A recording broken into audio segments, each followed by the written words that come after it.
Hi yo-yo viewers, subscribe చేసేటప్పుడు అక్కడ ఉండే గంట సింబల్ను ప్రెస్ చేయడం మర్చిపోవద్దు. Garuda Express, an international courier service. ముందుగా ఈ గ్యాదరింగ్ అరేంజ్ చేసిన మా దిల్ రాజు గారి టీంకి ధన్యవాదాలు తెలియజేస్తున్నాం. ఇది పెళ్లి పందిరి ప్రస్తావనతో ప్రారంభమైన చిత్రం రాజుగారిది అని రాజుగారు ఈరోజు ఇది ఏర్పాటు చేయడం ఆయన సంస్కారానికి గుర్తు.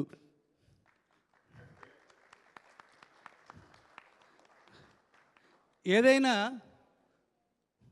స్టార్టింగ్ పాయింట్ ఉంటుంది ఒకటి, కానీ దాని తర్వాత అల్లుకుపోయేదే గొప్పది. ఎందుకంటే శ్రీహరికోటలో ర్యాకెట్ ప్రయోగిస్తారు, ఫస్ట్ ర్యాకెట్ పుష్ చేస్తే, కానీ ఆ శాటిలైట్ ఆకాశంలో స్థిరపడితేనే అన్నిటికీ గౌరవం.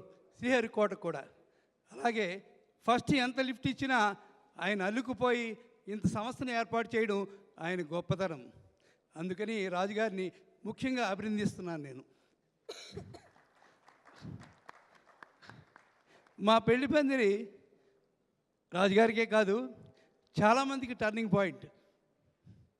ముఖ్యంగా జగపతి బాబు గారికి it's a very complicated character. అయినా సరే ఆయన ఎంతో స్టడీగా ఆ పాత్రను అర్థం చేసుకొని చేశారు.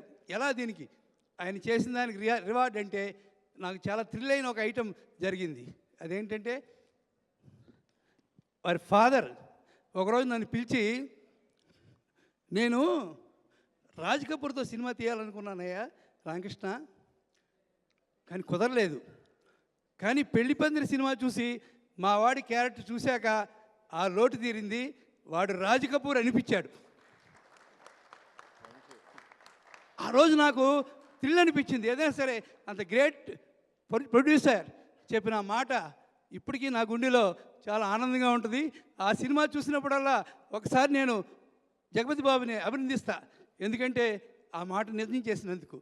సో జగపతి బాబు గారికి ఈరోజు మళ్ళీ ఈ సభాముఖంగా కృతజ్ఞత చెప్తున్నావు డైరెక్టర్గా.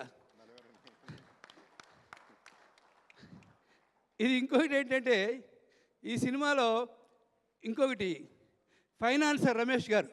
అప్పుడు దాకా ఆ రమేష్ గారిని ఈ సినిమాతో ప్రొడ్యూసర్ చేసాం మేము, కాస్ట్యూమ్ కృష్ణ గారు పార్ట్నర్గా. అలాగే రాశి, అది ఎవరో సావిత్రి గారు చేయాల్సిన క్యారెక్టర్, ఆ అమ్మాయి మరిపించి ఒక మంచి స్టార్ చేసింది ఈ క్యారెక్టర్ని. ఆ అమ్మాయి కూడా మంచి క్రేజ్ వచ్చింది. అన్నిటికంటే ఇంకొక క్రేజ్ వందే మాత్రం శ్రీనివాస్.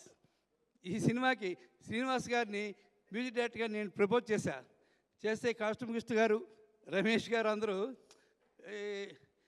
ఆయన డప్పు పాటలు కదా అన్నీ చేస్తాడు, ఈ సినిమాలో అన్ని సెంటిమెంటల్ పాటలు కదా, అది ఎలా చేయగలరంటే, లేదండి తప్పకుండా చేస్తారు, చేసి చూపిస్తాడు, ఆ నమ్మకం నాకు ఉంది అని నేను ఎంతో ప్రైజ్ చేసి ఒక రిస్క్ టేక్ చేశానేమో అని భయంతో చేస్తే నిజంగా వందే మాత్రం ఎంతో కష్టపడ్డాడు.